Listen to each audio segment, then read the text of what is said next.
this is the drip we're working with. Don't get me wrong, I love my endo. She hits nice, but nothing tickles the fancy like a little bit of a titanium white octane. So let's get one real quick here. Let's fucking go. I'm taking. How does it feel to chew 5 gum? How many licks does it take to get to the center of a Tootsie Pop? The world will probably never know these things, but we're going to try to figure it out in this video today. We know for one that the owl was a liar. 2 licks and then a bite? Yeah, I don't think so. First, that's not how it works. You're cheating. Second, I don't have a beak. I don't know about you. Anytime I've ever tried to bite into one of those, unless it was the gum one, that one had less resistance. I know I'm already getting off topic, but I would break my teeth. Simply break my teeth. But we're going to be looking into something maybe a little bit more deeper, hopefully. Talking about the implications that chewing spearmint gum will have on you. Some of the like immediate effects and potentially long-term effects. They're not, exactly concrete there. Still more research has to be done for the next few decades to know exactly how it affects someone from using until old age.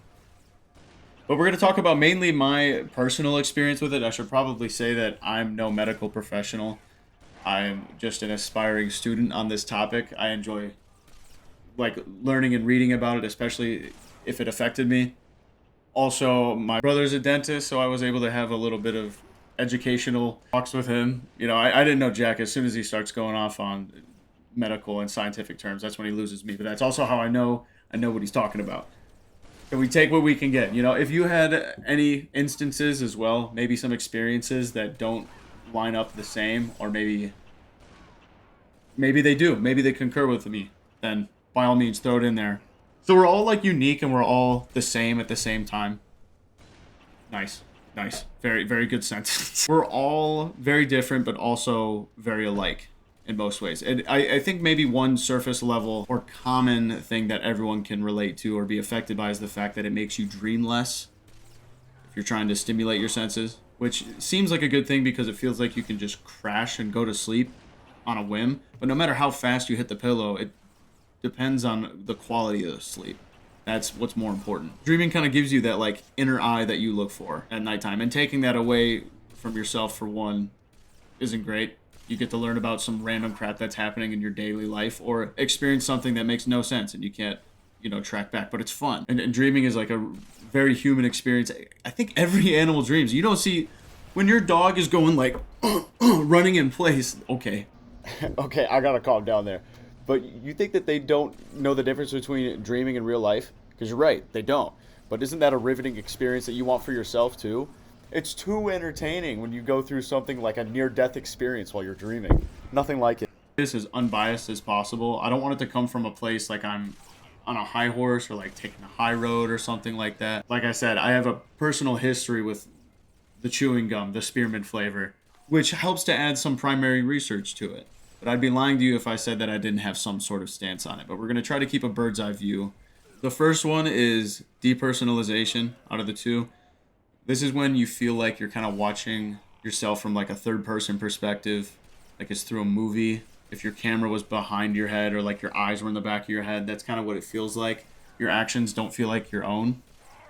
Those with a history of anxiety, depressive disorder, or paranoia may be more susceptible to this. I mean, aside from chewing gum. But when it comes to using it, it could exacerbate it in certain ways. So the thing was, I was, trying to stimulate my senses for 2 years straight, probably. And I felt like I was fine for the most part, and then realized that whenever I was sober, I didn't feel like myself. And I'm like, that's a little strange. Let me just go back. So I was essentially continuing to water down the problem. Sometimes you won't feel like yourself. Some things around you will change. You feel like your relationships have somehow changed. But it's just because your whole perception on yourself has altered. So your environment has altered as a result. And things seem just different. You can't really put your finger on it, but things just feel off. So these symptoms are usually supposed to stick around while you're intoxicated, but if you're just chronically chewing gum, then it's not going to help. It's going to stick around a little bit longer. So as I mentioned, those with pre-existing conditions are more susceptible to experiencing this, but you may also not experience it. If you don't have any of those in your genetics, then you're probably safe. So the thing is, you're probably getting paranoid or anxious when you pull out a stick of gum anyway. But if you continue to lean into it, it's like you push past that wall and then something else changes, and that's when it takes a different effect. And even when you're not chewing gum afterwards, the longevity effect here is that there are some triggers in your environment or certain things that will set it off, and it'll make it resurface, because what it is a defense mechanism that your brain uses when it's so fogged up and can't make sense of certain situations, just because you've been trying so hard to look at circumstances from like a different perspective, because you can't help that when you're under the influence of a minty, fresh Altoid breath. You know what I'm saying? The second one is psychosis. And this is a more moderate, like, actualization of DPDR, and can sometimes also be a symptom of schizophrenia. So it's like one can be a sign of one, which can be a sign of another. They're not all linked. They have like their own separate tree within each other. Psychosis is when reality starts to bend. You kind of start to have some auditory hallucinations, or start to remember things completely differently than how you originally thought they were. You may even have some visual hallucinations, because sometimes that gum is too minty and it's a little bit perception changing, if you will. A little bit psychedelic. So in most cases, this isn't exactly recognizable. Or no, this is recognizable when it's happening. DPDR is something that'll occur like slowly. It'll creep up on you, but psychosis you can kind of feel while it's happening. And one time I didn't realize what time of day it was. I hadn't looked at my clock in a long time, and it was during the winter, and it was all dark outside. The sun was going down super early, and it felt like morning. Like I laid down for a little bit, and I couldn't remember if I had taken a nap and if it was very late, like middle of the night, like 4 a.m. It was like 10 o'clock. So very strange. I was losing sense of time. Luckily, it didn't manifest itself in more severe ways, but it did exist, and it was trippy for sure. Psychosis can also manifest itself in a more moderate form, if you want to put it that way. Something that resonated with me was its effect on my memory, but like while I was on it, right? The most robust effects come in the form of verbal learning, and your reduction in encoding with recall and recognition. So you would easily forget people's names, or when you're having a conversation with someone, you'll lose track of the topic and have to like backtrack while they're still talking to you, and then it feels like it's really overwhelming because you just lost track of everything. So there wasn't a direct correlation of THC leading to psychosis, but there was a correlation between the THC leading to effects in your dopamine, reward, and maturity system, and how that can potentially lead to psychosis, or I guess they would call it a psychotic episode, even though you're not psycho.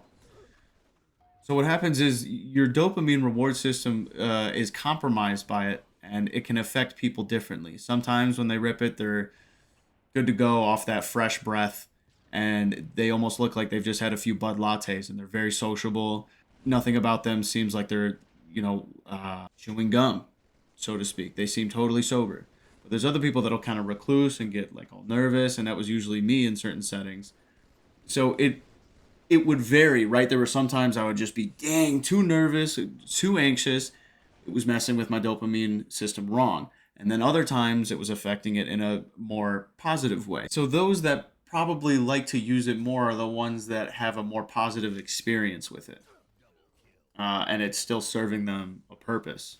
But there's things in your life that will give you dopamine that you don't even recognize, like putting a hat on, smelling some coffee, cutting up some carrots, I don't know, something that maybe smells good, or having a conversation with someone. You feel differently about these things no matter what it is. And some people that are maybe more sociable than others are really heightened when it comes to having a conversation with someone. Someone that likes to cook or likes to prepare a good meal for themselves. Oh, they're going to get real fired up about chopping up meat. But when it manifests itself as poorly, then you can overreact. And again, your brain goes into this self-defense mechanism, which is psychosis, because you don't know how to handle the situation that you're in. Something's off, right? Something's not hitting right. Some thoughts to go over, though.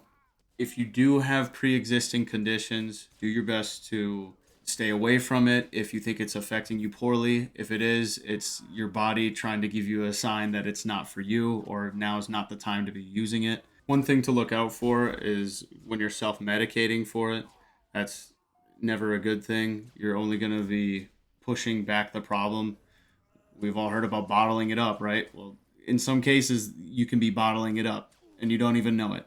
You might be kind of enjoying the anxiety attack. Some people do, but they don't realize that it can potentially cause them damage because they simply can't make sense of the situation that they're in. All right, some closing thoughts. Food for thought, if you would. Something to chew on, nibble on, enjoy. For some, it can have an exogenic effect, which means that it can help their anxiety, or an anxiolytic effect, which means that it causes anxiety. And when one is happening, by all means, enjoy it. Just be careful. You know what I'm saying? It's not exactly the most regulated now. We don't know exactly what's in this stuff yet. There's still studies coming out. It's just powerful stuff, okay? Be careful. Same with alcohol. Treat it all the same. Treat gum and energy drinks all the same. And if it's causing you anxiety, that might mean it's time to give it a break. That might be your body trying to tell you. I watched this video a few years ago. I wish I could find it today because it's really the only one that ever stuck with me. He said one phrase that I'll never forget. And out of all the videos of like quitting and what it does to you, how it affects you, this is the only one that made true sense. And he made the statement that the gum will tell you when your breath is fresh enough. It'll tell you when you don't need it anymore. And when you're getting those very anxious effects, probably time to put it down for a little bit. Do some recollecting before you do further damage or have the potential to do further damage. If there's still some numbing to be done, look, I'm not here to tell you what to do. Everyone's got their problems in life. Everyone's got their vices and ways that they get through stuff. So I'm not here to tell anyone how to live their life, but it's just something to think about. Take care of yourself. Be careful. Having fresh breath can be nice once in a while, but you can't be afraid to get down and dirty and just really brush your teeth and really cleanse. Floss at least once a week.